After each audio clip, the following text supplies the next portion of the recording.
வணக்கம். கத்தார் அறக்கட்டளை அதன் பரந்த இரக்க மனப்பான்மையுடன் ரமலான் மாதத்தின் முதல் நாளில் காசா பகுதியில் மிகப்பெரிய இப்தார் விருந்து ஏற்பாடு செய்தது. இதில் 7000க்கும் மேற்பட்ட இடம்பெயர்ந்த மற்றும் பாதிக்கப்பட்ட குடும்பங்கள் பசிக்கு போதுமான உணவுகளை பெற்றனர். இந்த முயற்சி மனிதாபிமானத்தையும் ஒற்றுமையையும் வளர்க்க உணவு பற்றாக்குறையால் அவதிப்படும் மக்களுக்கு ஒளியாகிறது. 90% காசா மக்கள் உணவு பாதுகாப்பின்றி போராடும் நிலையில் இந்த உதவி அவர்களுக்கு உயிர் தாங்கலாக உள்ளது.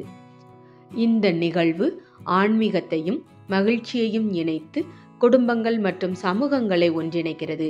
கிவிங் லைவ் ஆன் பிரச்சாரம் 40 நாடுகளில் தேவையுள்ள 4.5 மில்லியன் பயனாளிகளை அடைய முயல்கிறது. இதில் இஃப்தார், ஈத் ஆடை, ஜகாத் அல்-பித்ர் ஆகியவை அடங்கும்.